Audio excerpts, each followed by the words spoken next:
Idén május 3-án lesz a Nemzetközi Női Motoros Nap, és jó hír, hogy ebből az alkalomból ismét lesz női motoros felvonulás. Legutóbb, ha jól emlékszem, 5 évvel ezelőtt volt ilyen motoros felvonulás, szabályosan szabadon, Csajok a motoron néven, amivel a közlekedők figyelmét arra szeretnénk felhívni, hogy a motorosok között nők is vannak, és vigyázzanak ránk, és nem vagyunk mi olyan gonoszak, mint ahogy azt gondolják, és próbáljuk ugye a motorosoknak a megítélését ezáltal javítani. Most sokan mondhatják, hogy egy felvonulás nem biztos, hogy pont erre való, és hogy ezzel csak felidegesítjük az embereket, de ez egy szombati nap, most már 19. éve rendezik ezen a napon nemzetközileg ezt a női motoros napot, és szombaton talán nincsen olyan nagy forgalom, és nem fogunk zavarni sok embert ezzel. Sőt, talán megpróbálunk egy kis szint vinni a városi forgatagba. Egyébként a felvonulásnak a kiindulási pontja az az Andretti Pizzeria lesz a Váci út 13 alatt. Régebben is onnan indultunk, most egy kicsit ilyen kihívásokkal küzd majd ez a dolog, mert azóta oda építettek egy lakóparkot, úgyhogy nem tudom pontosan, hogy fogunk tudni ott megállni. Legutóbb 150 motoros nő gyűlt össze erre a felvonulásra, és hogyha ennyien leszünk, és ott kell gyülekezni, ahol most per pillanat parkolóhely sincsen rendesen, hát na, majd meglátjuk, hogy történik ez. Egyébként az idei női motoros napot az előző évekhez hasonlóan a Pest vármegyei Balesetmegelőzési Bizottság támogatja, valamint a Héliadé és a Hungaroring Driving Center is, és várjuk a további támogatók jelentkezését, akik akár anyagilag, akár apró ajándékokkal támogathatják a felvonulókat, hiszen ilyenkor szoktam csinálni egy ilyen kis ajándékcsomagot a felvonulóknak, amiket a felvonulás napján átadunk a résztvevőknek. Szóval, hogyha szeretnéd támogatni ezt az ügyet, akkor bármelyik elérhetőségemen várom a jelentkezést.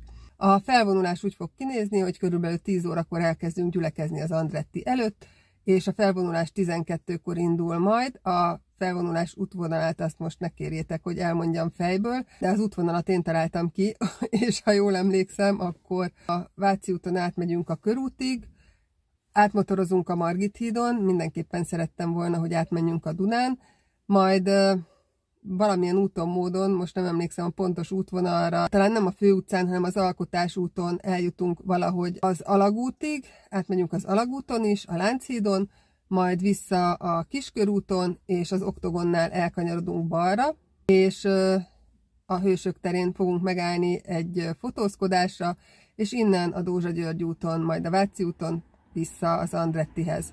A különbség az előző évekhez képest most annyi lesz, hogy a rendőrségi engedélyünk már megvan, viszont rendőri biztosítást valószínűleg nem kapunk, úgyhogy a KRESZ szabályai lesznek érvényben, ami, hogyha idén is összejön 150 vagy netán 200 motoros nő, akkor az elég nehézkes lesz így felvonulás szempontjából, de mindent megoldunk. Jó lesz, gyertek!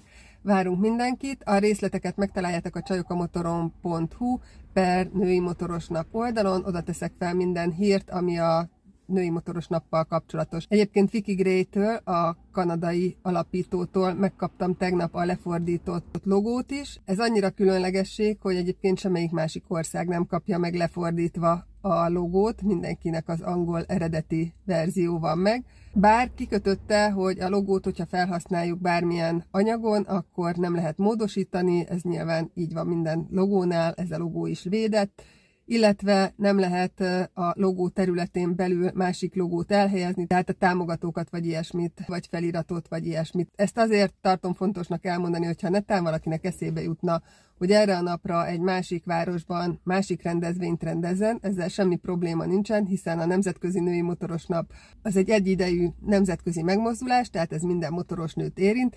Így aztán, hogyha valaki nem tud feljönni Budapestre felvonulni, attól még szervezhet egy baráti motorozást, vagy bármilyen más programot valamelyik másik településen, és a logót is használhatja természetesen ebben a formában, ahogy az előbb elmondtam. És akkor most itt felmerül a kérdés, hogy mi van az ingyenes vezetéstechnikai tréninggel, amit ezen a napon minden évben meg szoktunk szervezni. Hát annyi történt, hogy mivel nem szerettem volna ezt a május 3-ai napot túlzsúfolni, hiszen volt már arra példa, hogy délelőtt a Hungaroringen tréningeztünk, majd átrongyoltunk az Andrettihez, és utána délután felvonultunk. Ez egy kicsit sűrű program nekem, lehet, hogy más élvezi, de nekem ez így is stresszes. Úgyhogy most a Pest vármegyei Balesetmegelőzési Bizottsággal úgy állapodtunk meg, hogy az ingyenes vezetéstechnikai tréninget azt egy héttel későbbre tesszük, tehát ez ezúttal május 9-én lesz. Ez ettől még a Nemzetközi Női Motoros Naphoz kapcsolódik, viszont így kényelmesen mindenki meg tudja szervezni a napját, ki tud venni szabadságot, és lesz egy egész napunk aznap is. Már többen kérdezték, hogy lehet jelentkezni erre a vezetéstechnikai tréningre. Most az a helyzet, hogy úgy döntöttem, hogy idén nem szivatom magam, és nem kezdem el meghirdetni most a jelentkezést 2 hónappal előtte, na jó, másfél, mert ilyenkor 1 perc alatt betelik az összes hely, és utána 2 nappal a rendezvény előtt elkezdik az emberek lemondogatni, mert kiderül addigra, hogy mégse érnek rá, sőt, egy csomóan pedig nem jönnek el aznap, amikor az esemény van. Szóval most úgy tervezem, hogy maximum 1 héttel a rendezvény előtt fogom nyilvánosságra hozni azt a formot, ahol tudtok jelentkezni majd az eseményre, és a továbbiakat pedig szintén a csajokamotoron.hu/női motoros nap oldalon találjátok majd meg, illetve a Facebook eseménynél és a zárt Csajok a Motoron Facebook csoportban. Szóval ezek az események várnak ránk mostanában. Egyébként több rendezvényszervező is megkeresett, hogy vegyünk részt az eseményükön. Ezekkel kapcsolatban még nem hoztam döntést. Igazából a 7 évvel ezelőtti Budapest Motorfesztivál óta nem vettem részt ilyen rendezvényeken a Csajok a Motoron sátrával, illetve mint Csajok a Motoron, tehát ilyen kitelepüléssel, standal. Így aztán erre most elég nehezen veszem rá magam, de majd átgondolom, hogy hogyan tudom ezt megoldani, illetve hogyha van ötletetek, vagy van olyan, aki felajánlja a segítségét, szeretne ott lenni, szívesen üldögél velem egy ilyen standon, ahol még nem tudom, hogy mit csinálunk, akkor írja meg hozzászólásban. Úgyhogy a mai videó az ennyi, ez nem lesz egy ilyen örökzöld tartalom, viszont talán találtatok benne hasznos információt. Ha bármi kérdésetek van az eseményekkel kapcsolatban, akkor írjátok meg hozzászólásban, és hogyha szeretnétek további motoros videókat látni női szemmel, motorteszteket a csajok szemszögéből, akkor iratkozzatok fel. Csatlakozzatok a csatornatagjainkhoz, csatornatagok számára megpróbálok exkluzív videókat feltenni, illetve a különböző tagsági fokozatoknál különböző kedvezményeket biztosítok a csamshop.hu webáruházban. A további csatornatagsággal járó kedvezményeket pedig megtaláljátok a leírásban. Ennyi volt, sziasztok! Jó hír, hogy mire befejeztem a videóvágást, előkerült a pendrive is, úgyhogy holnap kezdhetem ennek a videónak a megvágását is.